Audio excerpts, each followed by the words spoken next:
Matagal nang namamayagpag ang pangalan ni Mang Ruben sa isang baryo sa Siquijor. Yun ay dahil sa tinuturing na dakilang manggagamot at albularyo siya ng mga tao. Marami ang nagtitiwala sa kanya dahil na rin sa kanyang kahusayan. Ang pagpuksa niya sa mga masasamang elemento na gumugulo sa mga tao ang mas lalong naging daan para mas makilala pa siya ng lahat. Isang simpleng tao lamang si Mang Ruben. Hindi siya mayaman pero hindi rin naman siya mahirap. Masasabi niya na nasa middle class ang kanyang pamumuhay. Up and down ang bahay na matanda. At kagaya ng iba ay simentado na rin yon. Wala nang asawa si Mang Ruben. Namatay ang kanyang asawa noon dahil sa aksidente sa Maynila. Anak na lamang ang meron na matanda. Pero karamihan sa mga yon ay nasa ibang bansa na. Tanging siya na lamang at ang nag-iisang anak na si Redentor ang magkasama. Kakauwi lang ni Mang Ruben noon galing sa panggagamot kasama ang kanyang alalay. Si Tupas. Si Tupas naman ay ang anak ng kumpare ni Ruben na namayapa na. Ang binatang yon ay tinuring na ng matanda na anak na rin niya. Mabait at matulungin kasi si Tupas. Walang masabi si Mang Ruben sa kabaitan nito. Malayong malayo ito sa ugali ng kanyang anak na si Redentor. Nako, maraming salamat talaga sa iyo, Tupas. Pasensya ka na, lagi kitang naabala ha. Kung maasahan ko lang sana yung anak ko na sumama sa akin, hindi na sana kita inaabala ng ganito. Ayos lang ho yun, Tito. Isa pa, masaya naman po ako sa ginagawa ko eh. Interesado po talaga ako sa mga ginagawa nyo. Ikaw ba, hindi ka na mag-aaral? Alam mo, maliit lang ang kita rito sa pag-aalbularyo. Ako nga, kung di ako pinadadalhan ng anak ko mula sa ibang bansa, nako, tsaka wala akong makain. Alam mo naman si Redentor, tamad. Sus, ayaw maghanap ng trabaho. Hindi na kasi ako kayang paaralin ni Inay. Kaya ang gagawin ko, hahanap na lang po ako ng pwedeng pasukan na trabaho. Para kahit na papaano makatulong ako sa mga kapatid ko. Tiyang ganyang isip ang maganda. Ipagpatuloy mo yan. Maraming oportunidad ang darating sa'yo, iho. Sige po, maraming salamat po. Hanggang dito na lang ako at baka magalit po si Redet. Pumasok ka. Sabay tayong kakain ngayon.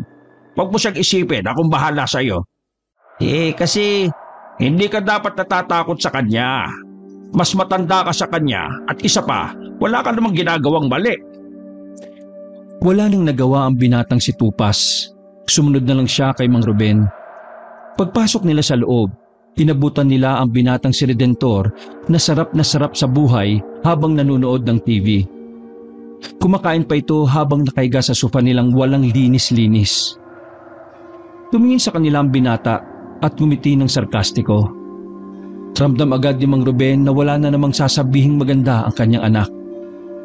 Nakabalik na pala ang isang magiting na albularyo ng taon at ang kanyang alalay na feeling anak na madalas nakikikain dito para makatipid.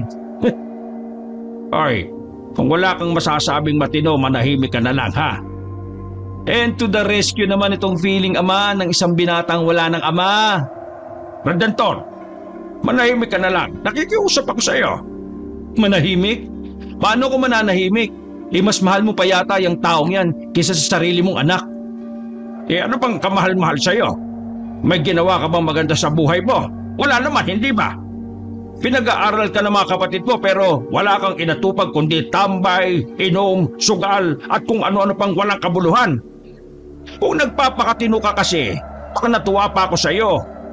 Puti sana kung natutulungan mo ako sa trabaho ko, hindi naman. Trabaho mo? Trabaho yan? Bakit naman ako sasama sa ganyan trabaho? Pambaliw yan. Niloloko mo lang mga tao Kunwari nagagamot mo. Pero ang totoo hindi naman. Tsaka, di ba sabi mo lumalabang ka sa mga aswang? Aswang ang putik. Nasisiraan ka na yata ng bait Di naman totoo yun Alam mo tay, maging manyakis ka na lang. Total, dun ka naman mas magaling Hindi na nakatiis si Tupas sa kanyang mga naririnig, kaya sumagot na ito. Mabuti nga man tatay mo. Kahit na may pagkamanyakis yan. Hindi mo kasi alam kung gaano kanya inaalala at iniisip sa tuwing wala ka Hindi mo yun makikita kahit na kailangan kasi wala kang ibang iniisip kundi ang sarili mo. Ikaw lang ang may problema dito, hindi ang tatay mo. Aba, nakikialam pa itong sampid na ito ah. Kung makapagsalita, akala mo naman talagang maraming alam. Bakit? Alam mo ba pinagdadaanan ko ha? Siya ang dahilan kung bakit ako naging ganito.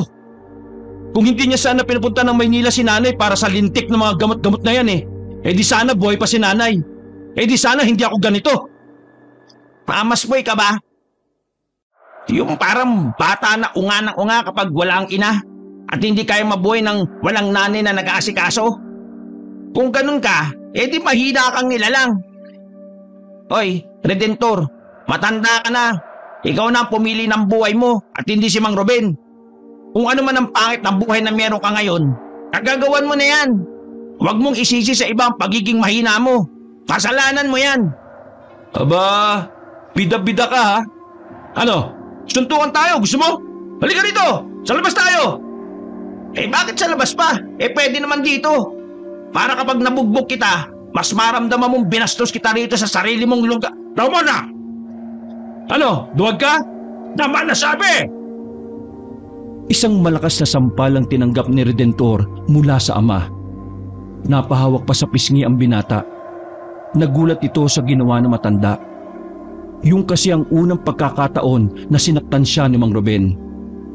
Sobrax na! Wala ka nang ginagawang tama. Ikaw pa ang malakas ang loob na mang-insulto. Lumayas ka rito kung ayaw mo sa akin. Hindi kita kailangan. Talaga, lalayas ako rito. Padabog na umakyat sa itaas ang anak at kinuha ang mga damit. Palabas na sana ito ng bahay nang bigla itong tumigil. Pahingi nga pala ng pera. Wala akong pangkain. Oh, ayan. Agad na umalis si Redentor at hindi man lang ito nagpasalamat kay Mang Ruben. Tito, bakit niyo ba binigyan ng pera? Sana hinayaan niyo na lang magutom para matuto siyang dumiskarte. Hayaan mo na. Kawawa eh. Sabay na lamang na kumain ng dalawa sa hapagkainan. Napapailing na lamang din si Mang Ruben dahil sa nangyari. Kahit talaga kasi anong sama ng ugali ni Redentor, hindi niya yon kayang tiisin. Habang kumakain, nagbukas ng isang usapan si Mang Ruben. Isang paksa na kailanman ay hindi nito sinasabi kay Tupas. Tupas, sa mga susunod na araw, huwag ka na munang sumama sa akin. Delikado. Bakit naman po delikado? May kaaway ka ba, Tito? Wala naman akong kaaway na tao. Pero kasi may pupuntahan akong lugar. May usap-usapan na merong aswang sa lugar na yon. Napaayos ng upo si Tupas at nagmamadaling nilunok ang kinakain. Aswang? Totoo pala talaga ang aswang? Oo, totoo sila. Pero hindi ko alam kung saan sila naglalagi ngayon. Huli kong may nakasagupa akong aswang, 4 na taon na nakakalipas. Nakakatakot ba ang mga aswang na yan? Oo, nakakatakot sila. Sa katunayan kaya nilang pumatay ng tao para lamang may makain sila. Kaya ikaw, huwag ka na munang sasama sa akin ha. Ayaw kitang madamay, baka multuhin pa ako ni Paring Isko. Sige ho, kayo ang bahala. Kinabukasan ng umaga ay may mga pumuntang pasyente sa bahay ni Mang Ruben. 7:00 pa lang ay may mga nag-aabang na sa kanilang bakuran. Kaya naman maagang naghanda si Mang Ruben dahil marami-rami ang kukonsulta sa kanya. Maaga ring tumulong si Tupa sa kanya para mas madaling maasikaso ang mga tao. Makalipas ang halos 15 minutong paglilinis at paghahanda, pinapasok na rin nila isa-isa ang mga nasa labas. Nakaupo si Mang Ruben sa kanyang tila trono at sa harapan niya ay merong lamesa. Nasa ibabaw ang iba't ibang kagamitan niya sa panggagamot. Mga ilang sandali pa ay isang lalaki na ang pumasok sa loob at humarap kay Mang Ruben. Iritang tumingin ang albularyo sa lalaki. Ini siya roon dahil laging nagpapakonsulta kahit wala namang sakit. Hindi ako makatulog sa gabi. Paring Ruben, ano ang sakit ko? Sakit mo? Sakit mo sa mata. Umalis ka dyan, naiirita ako sa'yo. Next! Inalalayan ni Tupas ang lalaki palabas ng bahay. Pumasok naman ang isang magandang babae, maputi at matangkad. Matangos ang ilong at manipis ang labi. Ang mata naman nito ay tila nangungusap. Unang tingin pa lang ni Mang Ruben, alam na niyang matutuwa siyang kausap ang babae. Nabuhay na naman kasi ang kanyang alagang anaconda. Magandang araw po sa inyo. Nako iha, mas maganda ka pa sa araw. Hindi naman po. Kayo talaga mapagpiro. Ano bang ikukonsulta mo? Sa itsura mong yan parang wala ka namang sakit. Masikip po ito oh. Tinuro ng babae ang dibdib nito. Pagtingin ng albularyo sa mukha ng babae ay nakita niya roon ng kalungkutan. Wasak ang puso ko. Niloko ka ng lalaki. Nako, ang tanga ng lalaki. Pero, sandali, huwag kang gagalaw. Ano pong gagawin nyo? Papakinggan ko lang kung maayos pa ang tibok ng puso mo. Nagulat ang lahat ng idikit ni Mang Ruben ang tenga sa malusog na dibdib ng babae. Pero kalmado lang ang babae at parang gusto pa nito ang nangyayari. Tito, malulunod po kayo kaya tama na po yan. Ay, pasensya na iha. Muntikan na akong makatulog Akala ko nasa kama ko. Pero maayos naman ang tibok ng puso mo. Wala ka namang sakit. Ang kailangan mo lang gawin ay mag-move on. Wow, ayos to si Tito May nalalaman pang pa-move on Humanap ka ng ibang lalaki. Yung bang kahit matanda na maaasahan mo pa rin sa buhay. At yung magaling pa rin sa... Tito, maraming naghihintay. Kung walang sakit yung babae, pwede na tayo mag-next. Ay, ano nga palang pangalan mo ha? Juliana po ang pangalan ko. Ay, kagandang pangalan. Ay nako, inatake na naman talaga ng kamanyakan tong si Tito. Ayaw pa sanang tumayo ng babae pero pinilit na ni Tupas. Marami pa rin kasi talaga ang nag-aabang para lang magamot ni Mang Ruben. Paglabas ng babae, abot langit ang ngiti ni Mang Ruben na parabang buo na ang araw nito kahit wala nang gawin sa buong maghapon. Pinagpatuloy na lamang ni Mang Ruben ang panggagamot. Sa dami ng nakapila, 3:00 na sila ng hapon natapos. Pagod na pagod si Mang Ruben kahit na nakaupo lang naman siya sa upuan. Magsasarado na sana sila ng bahay para wala nang pumasok na pasyente nang biglang may dumating na isang pamilya. Dala-dala nila ang padre de pamilya na nakagapos ang katawan gamit ang lubid. Ay, teka, ano nangyari sa kanya? Sinabi ng alien na ang lalaki daw na yon ay sinasapian. Parang nababaliw at nanlilisik ang mga mata. Walang choice si Mang Ruben kundi asikasuhin yon. Hindi niya kasi maaaring tanggihan ang ganong klase ng sitwasyon. Hiniga nila sa lamesa ang lalaki. Sinuri ni Mang Ruben ang kalagayan nito. Hindi yun ang unang pagkakataon na may sinapian na tao ang dumulog sa kanya. Marami ng beses niyang ginagawa na magpalayas ng masamang elemento. Pero iba ang nararamdaman ng matanda ng mga oras na yon. Wala siyang nararamdaman na elemento sa loob ng katawan ng lalaki. Dahilan para mas lalo siyang maguluhan. Tupas, pakihanap kayo aklat ng aswang. Buklatin mo sa ikaw 24 na pahina. Nagtataka ang pamilya ng pasyente kung bakit nagbanggit ng aswang ang albularyo. Maya-maya lang matapos basahin ni Mang Ruben ang nasa libro, doon na niya nakumpirma na hindi sinasapian ng padre de pamilya. Misis, hindi sinasapian ng asawa niyo. Siya po ay nayanggaw. Ang yanggaw ay isang paraan ng mga aswang para gawing aswang din ang mga pangkaraniwang tao. Halos gumuho ang mundo ng magpamilyang yon sa kanilang narinig. Hindi nila matanggap na may ganong uri ng aktibidad ang mga aswang. Pero huwag kayo mag-alala. Susubukan ko siyang pagalingin. Ginawa ni Mang Ruben ang lahat ng kanyang makakaya. Pero hindi niya pa rin alam kung papaano ibabalik sa dati ang lalaking nayanggaw. Ilang makakapal na libro na ang kanyang nabasa. Pero wala sa mga libro na yon ang tamang paraan para sa pagtanggal ng yanggaw. Inabot na sila ng gabi. Sakto nakabilugan pa ng buwan nung oras na yon. Itinali na nila ang lalaki sa labas sa puno ng bayabas. Misis, malabo nang maiuwi nyo ito sa inyo. Kabilugan na ng buwan oh. Mas malakas tong asawa nyo. At sa ganitong oras, pagiging ganap na siyang aswang. Hindi mo na ba siya kayang gamutin? Gawin mo ang lahat. Magbabayad ako kahit na magkano. Patawad po pero ginawa ko na ang lahat na makakaya ko. Lahat ng kaalaman ko binuhos ko na. Pero hindi ko talaga kaya pang ibalik siya sa dati. Wala ka palang kwentang albularyo. Sabi nila magaling ka, pero wala kang kwenta. Hindi mo kayang gamutin ang asawa ko.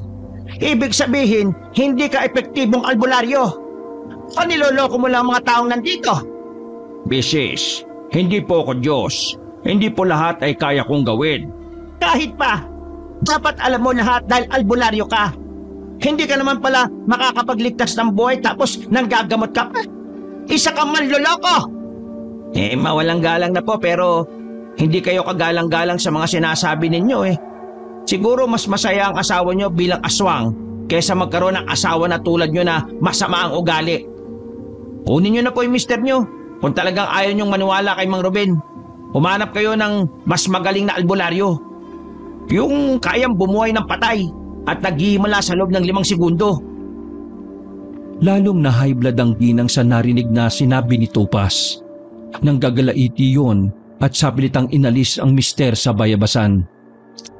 Inalalaya naman yun ng mga anak nitong ang lalaki ng muscle pero parang mga walang ginagawa sa buhay. Ay, mga walang respeto. Karma na siguro yan dahil sa masama niyang ugali Napansin ni Tupas na parang biglang nawalan ng sigla si Mang Ruben. Lumungkot ang mukha nito at nauna nang pumasok sa loob ng bahay. Agad naman itong sinundan ni Tupas para pag-aanin ng kalooban. Tito Ruben, hindi totoo yung sinasabi ng babaeng yun. Masama lang talaga ang ugali nun kaya wag mo siyang intindihin. Pero tama siya Hindi pa ako epektibong albularyo. Siguro oras na para magpaunlad ako. Ano pong gagawin nyo? Pag-aaralan ko kung paano mang-alis ng yanggaw sa katawan ng tao. Tinapik na lamang ni Tupas ang balikat ng matanda para ipakita ang suporta nito. Makalipas ang ilang araw, nabalitaan na lang nila na nawawala na ang asawa ni Aling Costa. Ang sabi-sabi ng mga nakakita, iba na raw ang itsura ng lalaki. Palagay ni Mang Ruben, nangyari na ang kanyang kinatatakutan. Yun ay ang magkaroon ng unang aswang sa kanilang baryo. Dahil sa nangyaring pagtakas ng mister ni Aling Costa, wala itong ibang sinisisi kundi ang albularyong si Mang Ruben. Pinagkalat nito na pinabayaan lang ni Mang Ruben na magkaganon ng lalaki. Maraming residente ang nadismaya kay Mang Ruben. Talagang nasira ang kanyang pangalan. Kung meron mang naniniwala pa sa kanya, iilan na lamang yon. Next! Isang babae ang pumasok, morena at sexy. Katamtaman lamang ang ganda ng mukha nito, pero para kay Mang Ruben, sobrang lakas ng sex appeal ng babae. Sigurado ka ba na sa akin ka magpapahilot, Iha? Nako, masarap akong manghilot. May kasamang pagmamahal at... Tito, trabaho lang Nangmamanya ka na naman yata Pabulong na sabi ni Tupa sa matanda. Pinahiga na ni Mang Ruben ang babae at sinimulan ng manghilot. Abot langit ang ngiti ng matanda nang ihagod ang kamay sa likuran ng babae. Halata na tuwang-tuwa si Mang Ruben lalo na nang dumulas ang kamay nito sa balakang ng babae. Tito, kamay mo naglalakbay Napabuntong hininga na lamang si Mang Ruben dahil sa pagiging epal ni Tupas. Maya-maya lang ay natapos na rin ang panghihilot. Ayaw nga sanang tapusin ni Mang Ruben pero malalamog na ang katawan ng babae. Maraming salamat, Iha. Malaki tong bayad mo. Sana laging may lamig ang katawan mo para ako ang manghilot sa iyo. Ngumiti lang ang dalaga at saka umalis na rin. Pagtawag niya ng next ay wala na palang tao sa labas. Nawala ang ngiti ni Mang Ruben na mapagtanto na 2 tao lang pala ang nagpunta nung umagang yon. Talagang malaki ang naging epekto ng ginawa ni Aling Costa. Buwang talaga yung Aling Costa na yan Nakakalat ng chismis sa mga kababaryo natin. Kaya tayo nawawala ng pasyente. Gantihan ko rin kaya yan. Ipagkalat kong aswang yung pamilya nila. Wag, hindi tayo bababa sa level niya. Hayaan lang natin siyang maging masama. Ang kailangan natin gawin ngayon mahanap ang nawawalang mister niya. Tupas, aswang na ang mister niya. Sobrang laki ng tsansa na may mabiktima na ang lalaking yon kapag nakaramdam na siya ng matinding gutom. Kumakain na ng karne ang taong yon. Hindi nakapagsalita ang binatang si Tupas, habang si Mang Ruben naman ay tahimik lang din napapaisip. Yun ang unang pagkakataon na may makakaharap siyang aswang matapos ang 5 taon. Sa katunayan, aminado siya sa kanyang sarili na wala pa siyang ganong alam kung papaano harapin ang nilalang na yon. Panggagamot lang kasi talaga ang naging linya niya noon pa. Nagpapalayas na nga rin siya ng masamang elemento, pero ang hindi niya pa nasusubukan ay ang makipagpatayan sa aswang. Bumuntong hininga ang matandang si Mang Ruben. Nakakaramdam siya ng kaunting kaba. Hindi niya alam ang kahihinatnan ng mga mangyayari. Pero isa lang ang alam niya. Responsibilidad niya ang protektahan ang mga residente ng kanilang baryo. Nandito na tayo. Matapos ang halos 2 oras na biyahe, nakababa na rin ang dalawa. Dahil kasi sa pangamba ni Mang Ruben sa aswang, sasanggunin na siya sa isang Amerikanong albularyo, si Mr. White. Ang albularong yon ay matagal na sa Pilipinas. Marami itong alam sa pagpapalakas ng kung ano-anong anting-anting. Kilala rin ito ng iba pang albularyo. Lumapit sila sa tapat ng bahay na up and down din. Malinis ang bakuran at matingkad ang kulay ng bahay dahil sa kulay nitong dilaw. Ang bihira, kulay saging itong bahay niya. Mahilig siya sa mga kulay na masasakit sa mata. Marunong ba siyang magtagalog, Tito? O kahit nakakaintindi man lang? Nakakaintindi siya pero hindi siya masyado makapagsalita ng Tagalog. Buti naman kung ganun. Hindi kasi ako marunong mag-English eh. Kinatok ng dalawa ang pintuan ng albularyong kano. Wala pang 1 minuto ay bumukas na rin ang pinto. Sa loob pa lang, nakita niya na si Mr. White na may mga kasamang babae. Nakalangkis yun sa kano na parang mga linta. Nagningning naman ang mata ni Mang Ruben nang makita ang magagandang babae. Oh, you're back, Ruben. Come here. Join me here with these beautiful ladies. Ang ganda naman yan. Baka pwedeng pa-arbor ng isa. Makaranas man lang ng langit. Tito, hindi ba ay pinunta natin dito ah? Oh, I can give you my babies. But if you want, I know someone for you, Ginang Tamayo. Tumawa ng malakas ang kano at pagkatapos ay isa-isa siyang humalik sa mga babae. Tito, sino yung Ginang Tamayo? Kasamahan namin sa pag-aalbularyo. Piling maganda at ang sama-sama ng ugali. Tumayo ang kano at iniwan muna sandali ang mga babae. Lumapit yon sa kanila at saka umupo sa tapat ng lamesa. So, why are you here, my friend? You need something or what? May aswang sa baryo namin eh. Yeah, aswang. Bakit? Meron din ba rito? 2 days ago, Kausok told me about that. And I know aswang is everywhere. So, that's not new for me. Kailangan ko ng tulong mo. You need my help, Ruben, my friend? Bigyan mo ako ng anting-anting laban sa aswang. Nasa panganib ang baryo namin eh. Sumeryosong mukha ni Mr. White. Nagpangalumbaba ito sa lamesa at nilaro-laro sandali ang daliri. Well, honestly, my anting-anting was already bought by a group of albularios. The only anting-anting I have is that. Tinuro ni Mr. White ang isang kwintas na may pendant na buto na kulay itim. Legit ba yan? Botones lang yata yan eh. It's not a simple botones. That anting-anting has a blessing from above. Ano naman ang magiging dulot niyan sa akin? That anting-anting can enhance your senses. Magkano naman? That's free for you, my friend, but in one condition. Free pero may kondisyon. Ano kaya yun? Pambihira, anong kondisyon? I'll give you my last anting-anting and you need to give me a beautiful woman. Pambihira. Dami mo na ngang babae. Ako nga wala magbibigay pa ako. Akin na nga yung anting-anting. No, it's a joke. Just give me 100 pesos. Hindi ko libre. But at least you have a 70% discount. Napailing na lamang si Mang Ruben at Tupas. Hindi nila inakala na mautak pala ang Kano pagdating sa pagtitinda.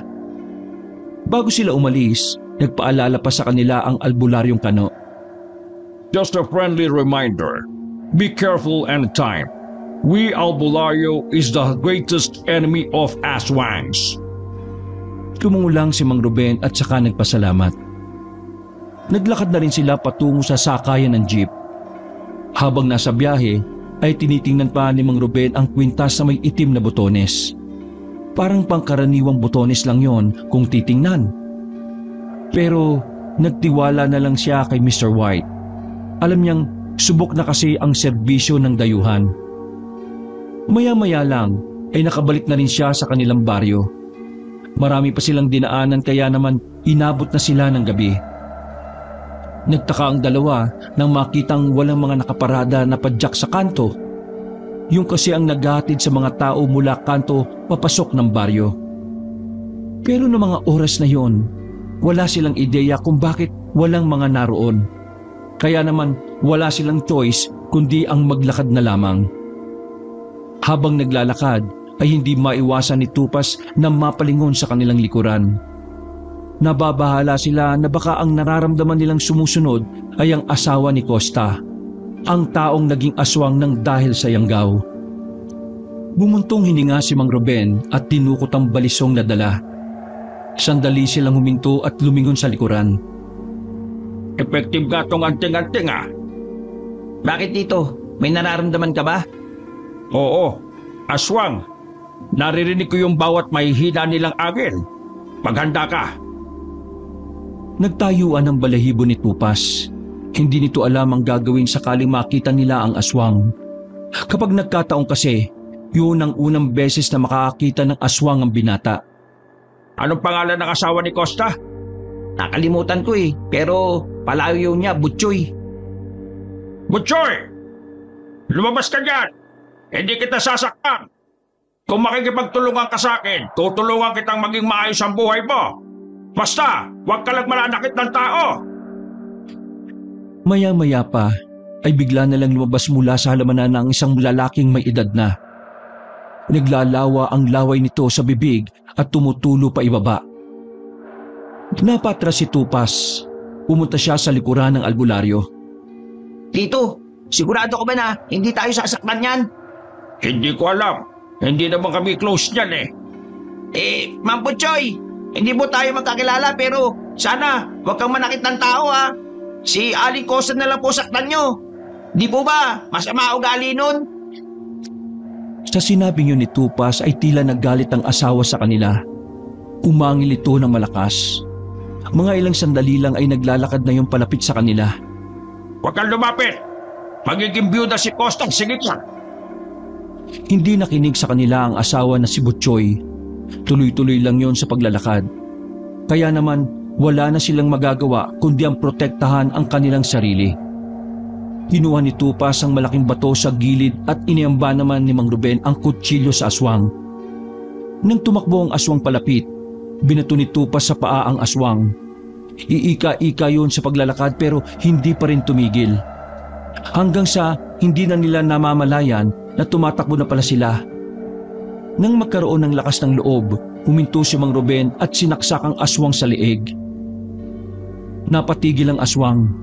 Naiwan ang kutsilyo sa leeg nito. Pero nagmamadali yung makaalis. Mamamatay na yon, sigurado ako. 7 araw na naman ang nakalipas. Hindi na namalayan ni Mang Ruben ang paglakat ng mga araw dahil sa pagiging abala niya. Natoon kasi ang atensyon niya sa pag-aaral ng kung paano ko kontrahin ang yanggaw sa katawan ng tao. Sa mga araw na dumaan, Lumala rin ang pagkawala ng tiwala ng tao kay Mang Ruben. Mula kasi nang mapatay nila ang aswang na asawa ni Aling Costa, sa kanila sinisisi ang lahat. Hindi man alam na sila ang pumaslang doon.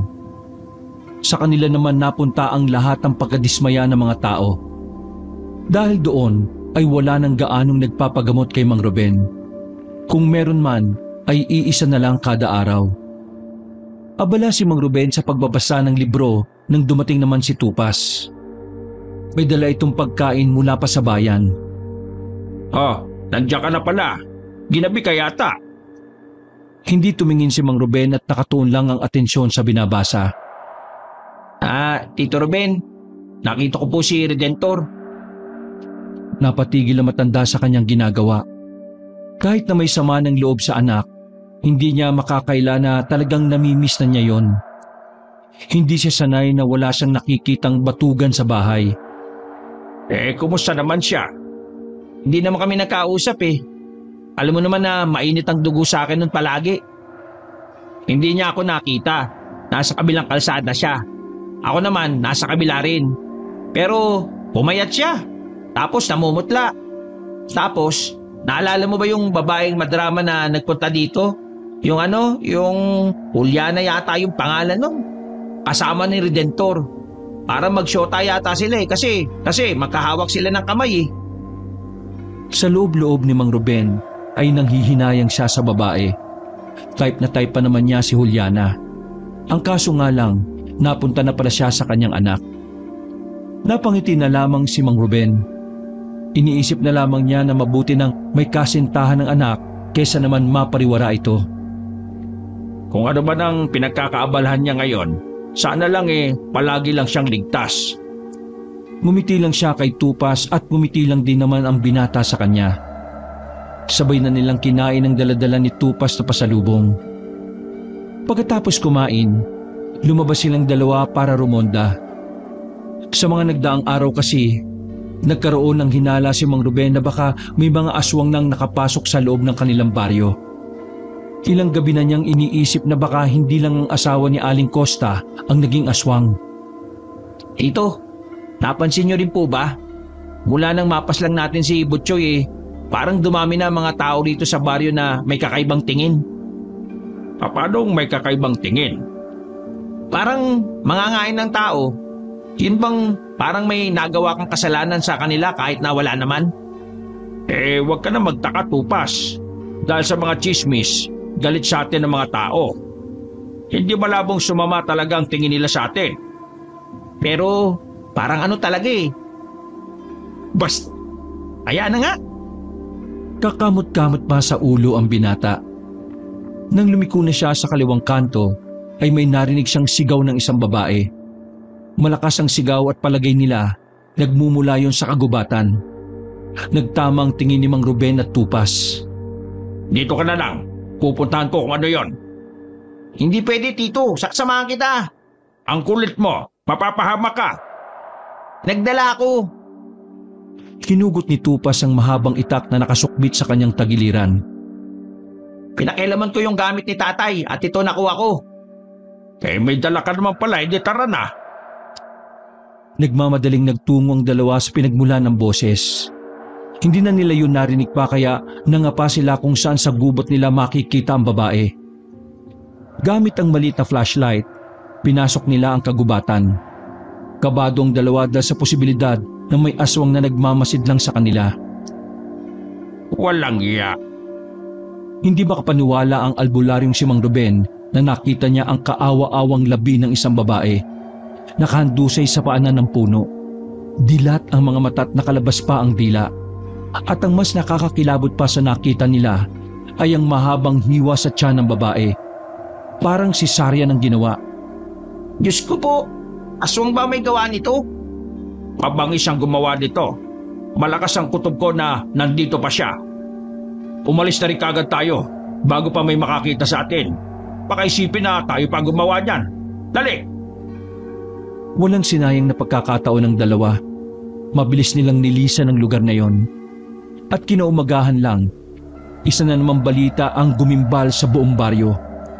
Ang bangkay ng babae ay natagpuan ng mga ngaso. Dinala ito sa barangay para ideklarang yon ay biktima ng isang aswang.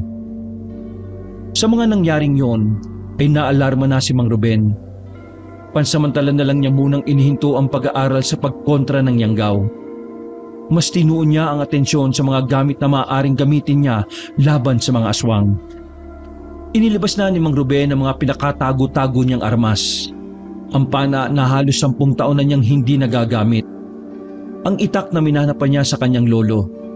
At ang sibat na pamana rin sa kanya ng isang matandang katutubo. Pupunta tayo ulit kay Mr. White. Alam kong marami pa siyang alam tungkol sa aswang. Kailangan ko malaman kung ano ang kahinaan ng mga aswang. Hindi na sila nagsayampa ng pagkakataon. Agad silang bumiyahe patungo sa kinaroroonan ng albularyong kano. Ang kaso, pagdating nila roon, wala na ang kano. Wala na rin kagamit-gamit sa loob. Sa inis ay nasipa ni Mang Ruben ang pinto. Pero napaaray lang siya dahil tumama ang kuko nito sa kanto. Mukhang kailangan natin magsanay kung paano lumaban, Tito. Wala na tayong ibang aasahan kundi ang sarili natin. Oo, tama ka nga. Gabi na makabalik ang dalawa sa baryo dahil sa mga pinamiling gamit sa bayan. Marami silang gagawing improvise ni Tupas.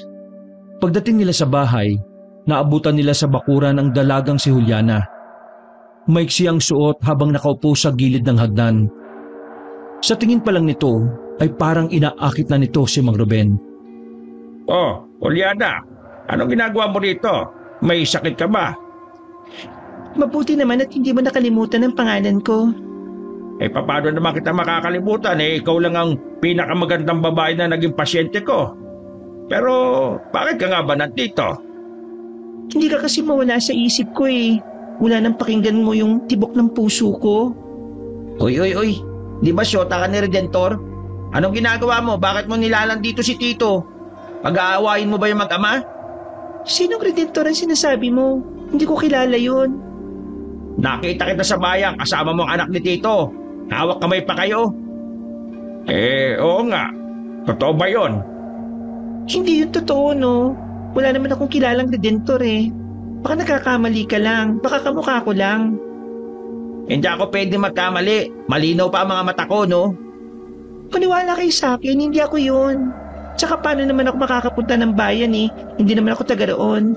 Minsan lang din ako lumalabas ng bahay. Oo, may mga nagkakagusto sa akin na ibang lalaki pero wala akong kilalang Redentor. Baka naman nagkakamali ka nga lang, Tupas. Napakamot si Tupas ng ulo. Pagtingin niya sa mata ng babae, parang bigla na lang niyang napagtanto na namalikmata lang siya noong siya ay nasa bayan. Hindi ko alam. Basta. Mang Ruben, pwede mo ba akong hilutin? Nabalitaan ko nanghihilot ka raw ng babae. Aba, oo naman. Pwede. Gusto ko tayong dalawa lang. May epal kasi. Ganun ba? Tupas, maiiwan ka muna rito sa labas ha. Hihilutin ko lang ang iha na ito. Lumangutango na lamang si Tupas noong mga oras na yon. Hindi niya alam kung bakit parang hinahayaan niya lang si Mang Ruben na pumayag sa gusto ng babae. May mali kay Tupas na hindi niya lang matukoy kung ano. Umupo si Tupas sa gilid ng kanilang bakuran. Ang tagal matapos ng dalawa sa loob. Inip na si Tupas sa kakahintay. Nang maisipan na niyang pasukin sa loob ay saka lamang nagbukas ang pintuan. Bumungad sa kanya ang malapad ng ngiti ni Mang Ruben. Ganon din ang babaeng si Juliana. Napapailing na lamang si Tupas dahil kahit na kailan, babae talaga ang kahinaan ni Mang Ruben. Samantala, hindi mawala-wala sa mukha ni Mang Ruben ang kakaibang ngiti niya. Nakatulala lang yun sa baba habang nakangiti. Hilot lang ba talaga ang nangyari? Nako, huwag mo lang tanongin. Bawal sa supot yon. Hindi naman ako suputi, tuli na ako. Basta, maiintindihan mo rin ako kapag nakatikim ka na ng perlas. Oo na, Tito. Talaga. Pero, nasan yung kwintas na galing kay Mr. White? Sa sinabing yun ni Tupas sa isa ka lamang natauhan si Mang Ruben. Tinapakapan niya ang kwintas pero wala na siyang mahanap. Wala rin yun sa kama at kahit tingnan niya sa ibaba at sa ilalim ng kama ay wala namang nahulog. Kinabahan si Mang Ruben. Yun na lamang ang natitirang anting-anting na magagamit niya laban sa mga aswang. Pero sa mga sandaling yon ay hindi na niya natagpuan. Buwisit! Nasaan ko pa nailagay yon? Aba, ewan ko tito. Naku, yan na nga ba sinasabi ko eh. Makakalimutin ka na. Kung ako na lang sana nagsuot nun. Ay naku, ikaw kasi puro kakamanyakan eh. Aba, kumaganya ka na sa akin ha? Eh tito naman kasi, alam mo naman na sobrang importante ang bagay na yun para sa kaligtasan mo. O eh paano na ngayon yan? Baka hindi mo na maramdaman na may aswang na pala sa paligid natin. Ang bihira naman talagang buhay to, oo. Halos halugugin na ng dalawa ang buong bahay para lang hanapin ang anting-anting. Pero kahit nabaliktarin pa nila ang dalawang palapag na bahay na yon, ay wala na silang makita. Damot ulo na lamang ang matandang si Ruben. Yan na lang natin. Magpakahusay na lang siguro tayo sa pagsasanay laban sa mga aswang. Para kapag nandyan na sila... Nakarinig sila ng mga sigawan mula sa itaas. Pagsilip nila sa bintana, natataranta ang mga yon. Naintriga naman ang dalawa kaya lumabas din sila para makiosyoso. Sinundan nila ang mga taong nagmamadaling naglakad. Kalaunan ay nakarating na rin sila sa tapat ng isang bahay. Maraming tao roon. Ang ilan ay nag-iiyakan. Nang sumilip silang dalawa, nakita nilang iniiyakan ng mga naroon ng isang babaeng nakadapa. Maraming sugat sa likuran at nagkalat pa ang laman loob sa lapag. Tito, may biktima na naman ng aswang. Hindi makapagsalita si Mang Ruben. Kung suot lamang niya ang kwintas, baka naramdaman pa niya na may aataking aswang. Laking pagsisisi ni Mang Ruben. Sinisisi na naman niya ang kanyang sarili sa kamatayan ng biktima. Sumusobra na ang aswang na yan ah. Umalis sila sa kumpulan ng mga tao. Pero napatigil sila nang makita ang lalaking si Redentor. Nakatayo sa di kalayuan. Kahit hindi nila gaanong maaninag ang muka, ramdam na ramdam ni Mang Ruben na anak niya yon. Lalapitan sana nila pero bigla na lang umalis si Redentor. Sinubukan nilang sundan pero parang bula na lang itong nawala. Lintik na tao yan ah. Bakit bigla na lang siyang nawala? Wala na silang nakitang kahit na anong bakas. Umuwi na lamang si Mang Ruben sa kanilang bahay. Sa galit niya ay nasuntok niya ang lamesa. Pero napaaray naman siya dahil matigas pala yun. Tinis niya ang sakit para magmukha pa rin siyang galit. Tito, alam ko pong masakit ang kamao ninyo. Pero pwede naman po kayong umiyak. Huwag na po kayong panggap na hindi nasaktan. Ano bang sinasabi mo? Hindi ako nasaktan no? Kapag ako napuno, hahantingin ko yung mga aswang na yan. Nagsarado ang kamao ni Mang Ruben. Inilabas nito ang mahabang itak na may kalawang na sa dulo. Ipapatikim ko sa kanila itong itak na may kalawang. Parang isang bida sa pelikula na galit ang dating ni Mang Ruben. Natatawa na nga lang si Tupas dahil sa itsura ng mukha na matanda. Maya-maya lang ay bumalik na rin sa pagiging seryoso ang mood nila. Hindi na kasi talaga biro ang nangyayari. Palagay ni Mang Ruben, mensahe ang nais iparating sa kanya ng mga aswang. Para bang sinisindak siya ng aswang sa pamamagitan ng pagpatay sa mga inosenteng biktima. Tupas, pumunta ka bukas sa inyo. Ilaan mo ang oras mo sa kanilang maghapon. Kasi kung talagang sasamahan mo ako sa laban, hindi natin alam kung makakausap mo pa sila sa mga susunod na araw. Eh, paano ikaw? Hindi ba kayo mag-uusap ni Redentor? Ngumiti na lamang si Mang Ruben sa tanong na yun ni Tupas. Batid niyang imposible na silang magkausap ng anak, lalo pat lumalala na ang problema ng buong baryo. Sa mga sumunod na araw, nag-aral ang dalawa kung papaano humawak ng armas. Mabilis naman silang natuto kaya kampante silang kakayanin nilang humarap sa mga aswang. May kaalaman na rin sila sa mga kahinaan ng aswang na maaari nilang magamit. Kaso nga lang, tuluyan nang napabayaan ni Mang Ruben ang pag-aaral niya tungkol sa Yanggaw. Mas mahalaga na sa kanya ang kapakanan ng nakararami. Pumunta ang dalawa patungo sa barangay. Kakausapin nila ang kapitan para ipaalam ang nais nilang gawin. Nais din nilang ibahagi ang mga nalalaman tungkol sa aswang. Nang sa ganon, makapaganda silang lahat sa maaaring pag-atake ng aswang. Pakinggan kaya tayo ng kapitan natin? Kilala mo naman yung Tito, di ba? Masyado mataas ang tingin sa sarili. Kailangan niya tayong pakinggan. Kung hindi, magpapatuloy ang pambibiktima ng aswang sa mga kababaihan. Nagmamadali silang naglakad hanggang sa nakarating na nga sila sa barangay. Tumungo kagad sila sa opisina ng kapitan. Nagtaka naman ang kapitan na singkit kung bakit may mga dala silang armas at parang sasabak sila sa gulo. Kapitan, nandito kami para humingi ng paintulot at tulong mula sa inyo. Ito ay tungkol sa aswang na bumibiktima ng mga kababaihan dito sa ating lugar. Ikaw isa pa. Ba't ka ikaw papaniwala aswang? Aswang kataisip lang. Hindi aswang salarin sa batay na bibiktima. Kaya, tayo mga yan kasi may mga nakapasok pa sa mga loob ating baryo. Yan dapat tutukan. Hindi aswang-aswang yan. Di yan totoo. Totoong aswang. Marahil hindi ka naniniwala dahil una sa lahat, ibang kultura naman ang kinalakihan mo, kapitan. Kung hindi tayo kikilos, kung hindi kayo makikipagtulungan sa amin, baka mas lalong dumami ang karahasan dito.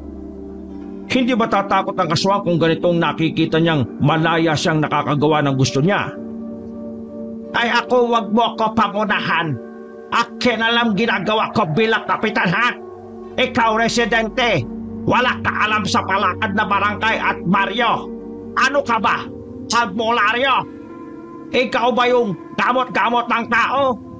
Ikaw pala yung laging reklamo dito nila sa akin eh. Bakit akin makikinig sa tulad mo, ha? Kapitan naman, hindi naman ito tungkol sa akin. Tungkol nito sa kaligtasan ng lahat. Nagiging suklay na ang baryo natin ng pagkain ng aswang. Ano ba kailangan mong malaman para maniwala ka? Akin din naniniwala hanggat wala aking kikita aswang. Salis ka na sa harap ko! Bilis!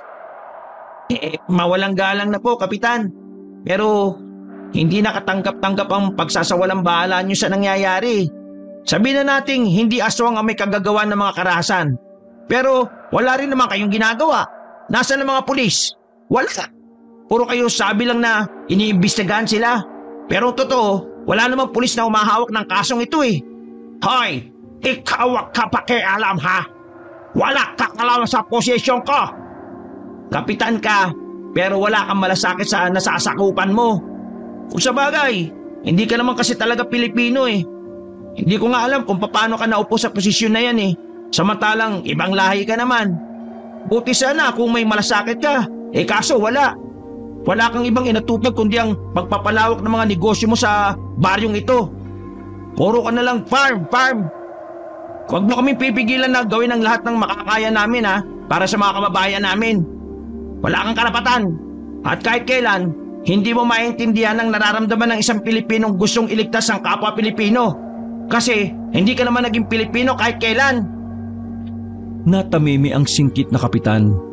Tila aatakihin na ito sa puso dahil sa mga salitang isinampal sa kanya ng binata sa muka. Hindi na namin kailangan ng tulong mo.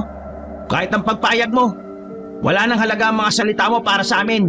Dahil ang malaga sa ngayon ay ang kaligtasan ng lahat. Ayaw mo kasing makinig eh. Ayan, napagsalitaan ka tuloy ng masakit. Sige na, alis na kami. Kami ang haharap sa mga aswang hanggang sa kamatayan. Nanlaki ang mata ng singkit na lalaki. Napahawak pa ito sa lamesa at parang pinanghinaan.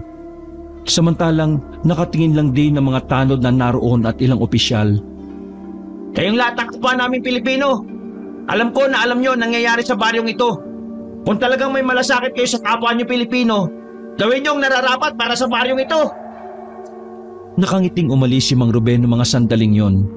Sobrang proud siya para kay Tupas. Hindi niya inakala na may mga magagandang salita palang kayang bitiwan ng binata. Tito, mukhang wala tayong makakasama sa laban na ito. Anong gagawin natin? Wala naman tayong choice. Haharapin natin sila. Patay kung patay. Handa na ako, Tito Ruben.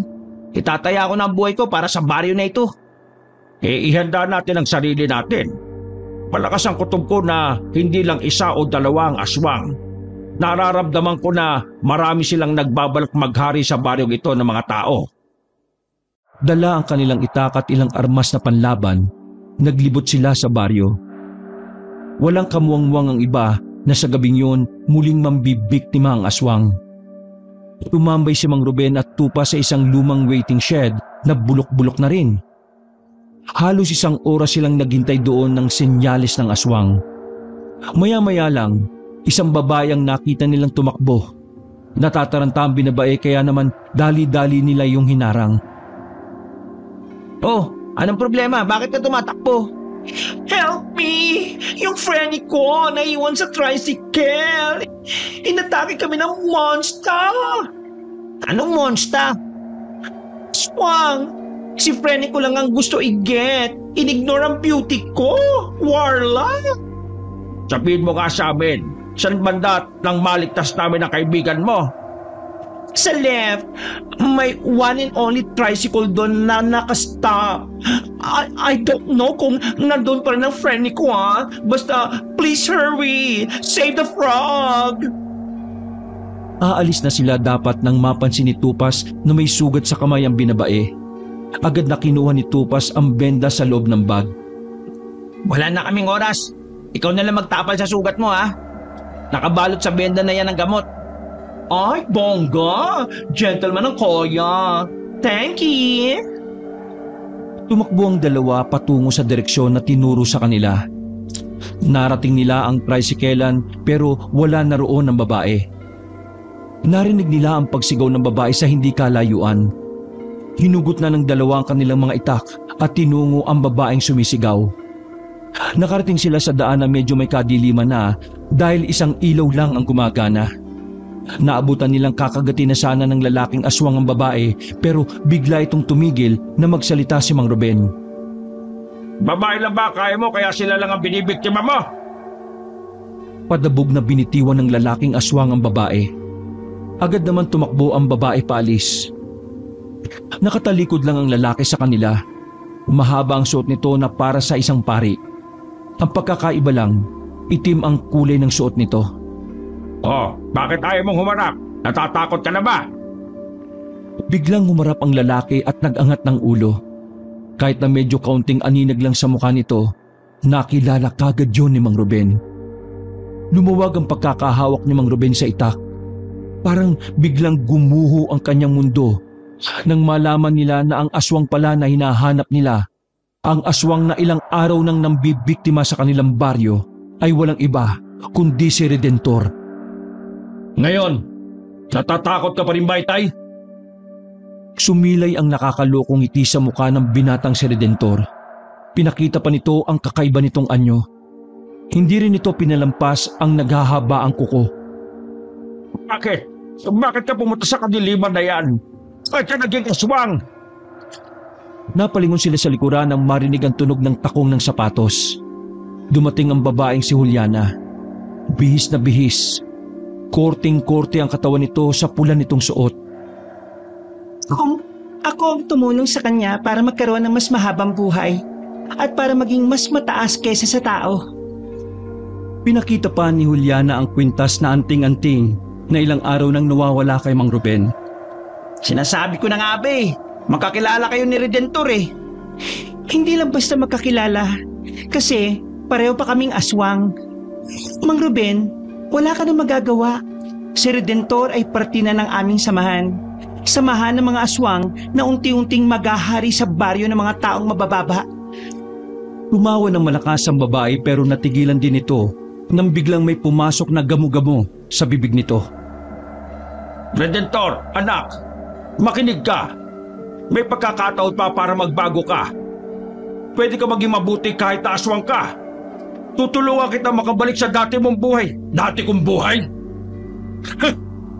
Ayoko nang bumalik sa buhay na ikaw ang kasama. Ayoko na sa buhay na ang tingin mo lang sa akin ay walang silbi at walang kwenta. Ikaw na lang mag-isa sa buhay na yan. Isama mo yung tao na yan na dahil yan lang naman ang magaling sa paningin mo Hindi ko kasalanan kung ako matino, ikaw hindi. Maraming paraan para magkaroon ng kabuluhan ng buhay mo eh. Pero pinili mo pa rin maging inutil at maging pabigat. Wala akong kasalanan kung ano ka ngayon. Walang kasalanan si Tito Ruben kung bakit ka nagkaganyan. Lahat ng dinanas mong hindi maganda, ikaw ang dahilan. Ikaw ang may kasalanan. Marahimik ka! Tupas! Ungas ka talaga! Ang dami mong alam, pero ang mag-toothbrush lang ang hindi. Ginamit mo pa yung toothbrush ko nung nakaraan eh. Akala mo ba hindi ko alam? Pes, sa'yo na yun. Kasi ngayong gabi, ipapakita ko sa sarili kong ama kung papaano ko papaslangin ang pinakamamahal niyang inaanak. Sige, mahal ko. Gawin mong hapunan yung lalaking yan. Huwag na yan si Mang Ruben. Makunat na yan eh. Naglakad ng bahagya si Tupas, habang si Mang Ruben naman ay hindi alam ang sasabihin ng mga sandaling yon. Masyado siyang nabibigla sa mga nangyayari. Tito, akong bahala dito. Tuturuan natin ng leksyon tong anak ninyo. Huwag kayong mag-alala, hindi ko siya pupuruan. Wow! Kung makapagsalita, akala mo talaga kakayanin ako ah. Sige, tingnan natin! Parang naging mabangis na hayop ang binatang si Redentor. Tumutulo-tulo pa ang laway nito. Nanlilisik na rin ang mga mata. Pero hindi nagpasindak sa ganun si Tupas. Hinambanan niya ang itak sa ere. Sige, lumapit ka! Gumapang na mabilis si Redentor at lumundag patungo kay Tupas. Hinataw ni Tupas ang itak kay Redentor pero nakailag yon. Galingan mo naman! Hindi ako kinakabahan eh! Ah, ganun ba? Sige! Sinukbit ulit ni Tupas ang itak sa tagiliran at kinuha naman ng pana na nasa likuran. Kumuha yun ng palaso at agad na pinatamaan si Redentor. Mabilis yung umilag-ilag, pero dahil sa pagiging asentado ni Tupas, nagawa niyang tamaan si Redentor sa bandang hita. Pero parang wala lang yun sa binatang aswang. Pinuto lang ni Redentor ang palaso at saka tumayong muli na parang wala lang nangyari. Yan ang gusto ko! Magaling! Umatake si Redentor kay Tupas. Sa bilis nito ay hindi na nagawang makailag ni Tupas. Tinamaan ito ng kalmot ni Redentor sa likuran. Mahapdi ang kamot na yon kaya napaurong agad si Tupas. Kinuha niya ang itak pero huli na. Muling nakakapit na sa kanya ang binatang aswang. Sinakal siya nito sa liig at padabog na binagsak sa semento. Aray! Wisit! Walang kwenta! Hindi man lang ako natutuwa sa laban na ito. Ikaw, magaling kong tatay. Gusto mo ba? Tayo naman. Biglang tumayo si Tupas at tinaga si Redentor. Nahagip niya ang binatang aswang sa dibdib. Pero hindi pa rin yung naging dahilan para mapabagal niya ang kilos ng lalaki. Akala mo ba ganun-ganun lang ako matatalo? Heh, matigas ka talaga ha? Ano bang training sa iyo ang ginawa ko ng magaling kong ama? Tiningnan ni Redentor si Mang Ruben na kalmado at tahimik lang na nanunood. Hiday, pagmasdad mo kung paano ko paslangin itong tao na nasa harapan mo. Muling lumusob si Redentor kay Tupas. Dahil sa mga galos ng binata, hindi na nagawa ni Tupas na makailag. Hinalmot ni Redentor ng mahaba si Tupas sa dibdib. Napaluhod si Tupas. Kinabahan si Tupas dahil akala niya yun na ang katapusan niya. Ngumiti na lang siya nang sakalin siya ni Redentor. Nakaamba na ang mahaba nitong kuko at nasa aktong itatarak na ng binatang aswang ang kuko sa tiyan ni Tupas pero bigla na lang siyang tinaga ni Mang Ruben sa likuran. Dahilan para makadistansya si Redentor sa kanila. Sa ginawa ni Mang Ruben, saka pa lamang naramdaman ni Redentor ang hapdi.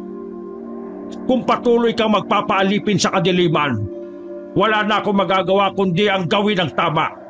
Kahit pa ang kapalit nito ay ang buhay mo, anak! Gulat na gulat ang binatang si Redentor sa ginawa ng kanyang ama.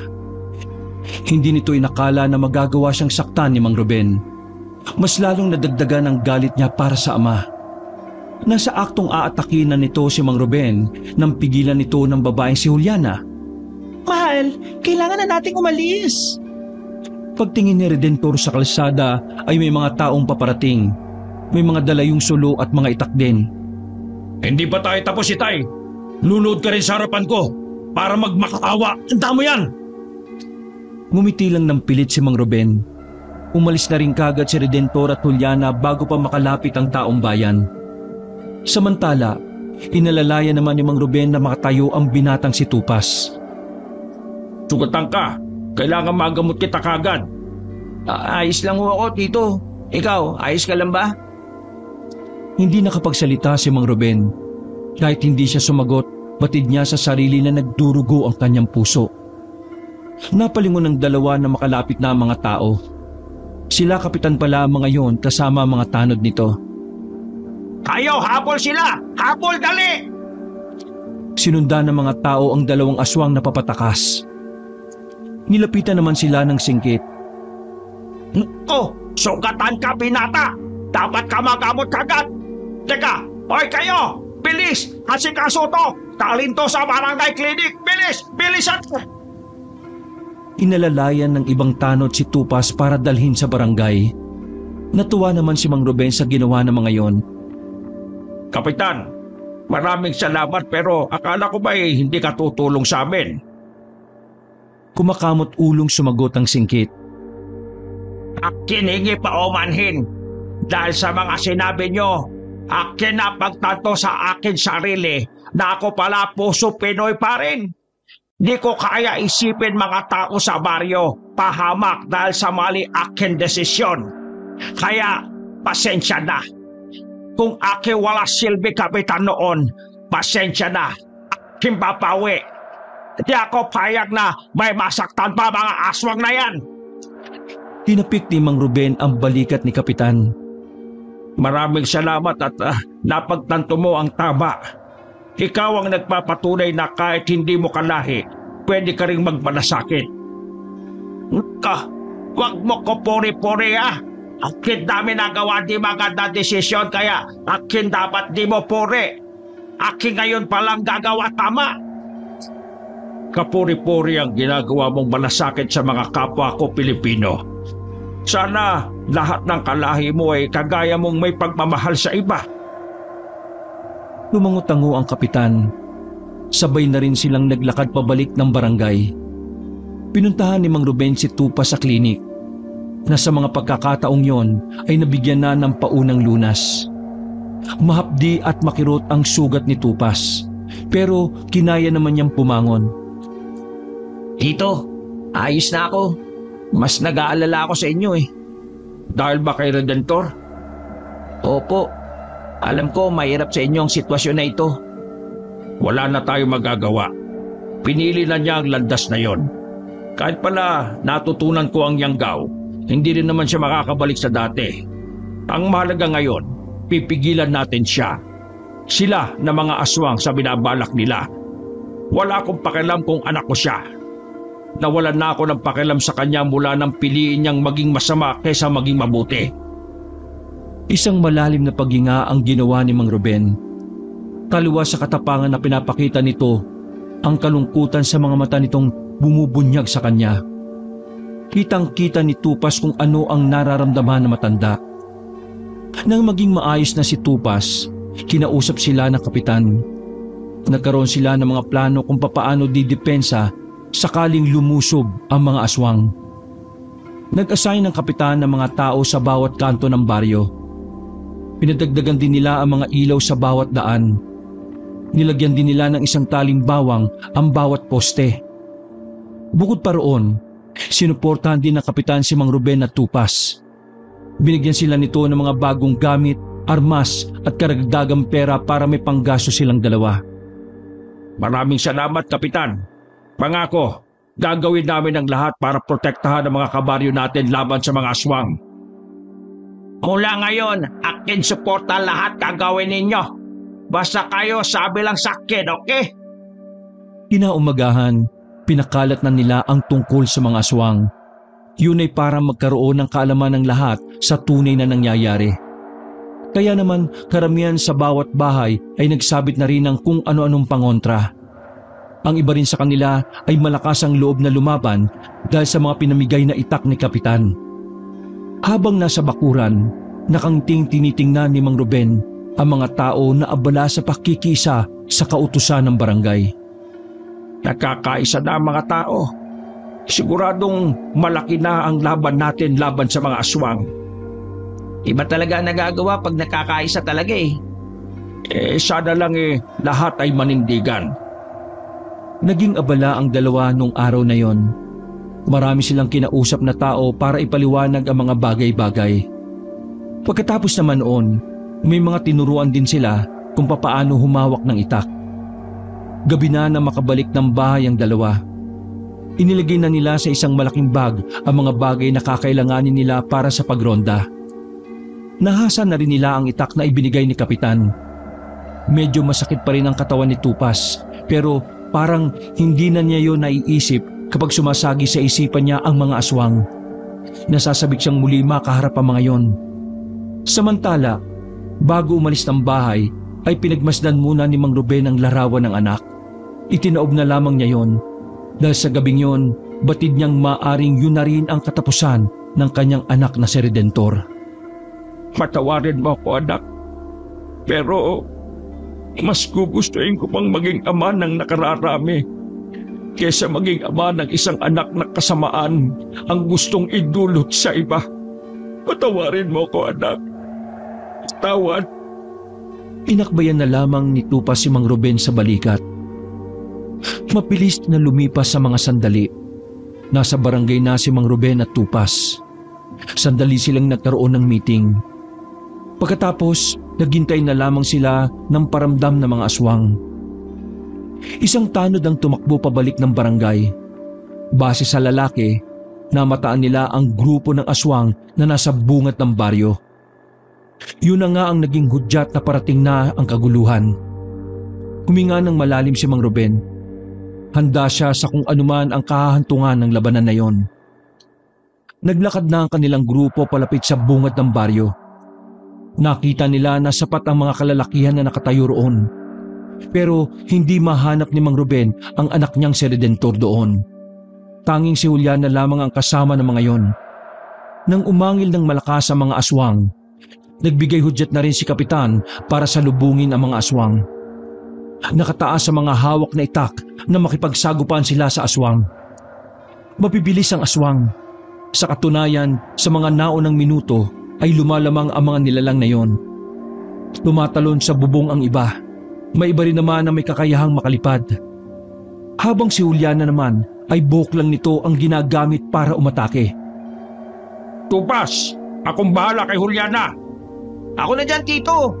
Sigurado ako na magiging kainaan mo si Juliana kapag nagpakita lang ng dede yan sa'yo. Napakamot sa ulo matandang si Ruben.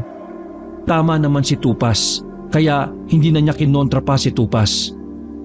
Tumakbo ang binata sa direksyon ng babae, habang si Mang Ruben naman ay hinahanap ang mga aswang kasamang iba pang mga tanod. Kapitan! Paglingon ng kapitan ay agad itong nakailag. Hinataw naman ni Mang Ruben ng itak ang isang aswang na muntika na makakagat sa kapitan. Nako! Salamat, ako liligtas mo ah! Huwag ka mag-alala! Pagtapos ito, ako regalo babae sa'yo! Parang ginanahan ako dyan, Kapitan ah! Mabilis na pumagitna ang matandang si Ruben at sinama ng mga tanod na agrabyado na.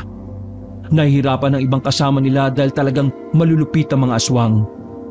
Pagtingin naman ni Mang Ruben kay Tupas, kita niyang medyo nahihirapan din ang binata. Masyado kasing madaya ang taktika ng babaeng si Juliana. Lumilipat-lipat yun ang bubong kapag malapit na siyang maabutan ni Tupas. Nasa malayo ang tingin ni Mang Ruben nang may humila sa kanyang lalaki. Mabilis siyang nailayo sa mga nagkakagulo. Dinala siya sa isang bakuran na sila lamang ang naroon.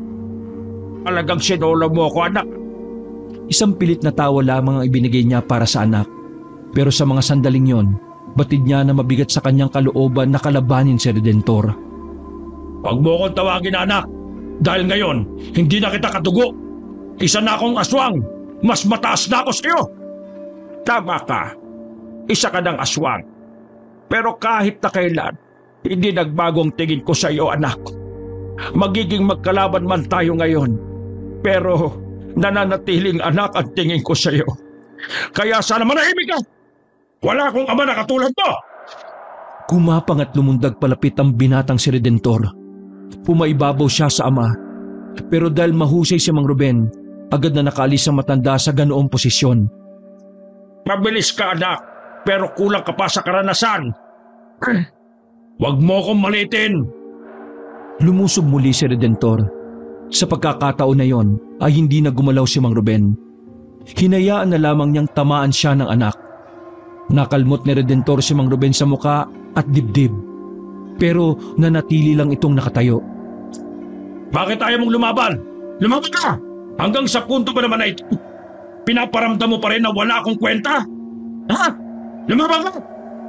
Sinuntok naman ni Redentor na malakas si Mang Ruben sa muka. Tumumba agad ang matanda at bumulandra pa sa puno. Kung ito lang ang paraan para maibuhos at mailabas mo ang lahat ng galit mo, maluwag kong tatanggapin anak. Manahimik ka! Hindi ako mahina, hindi ako inutil. Kahit na kailan, hindi ko inisip yun sa'yo anak. Ikaw ang umisip noon sa sarili mo. Umatake ulit ang lalaki. Sa pagkakataon na yon ay mas malalim na kalmot ang ginawa nito kay Mang Ruben.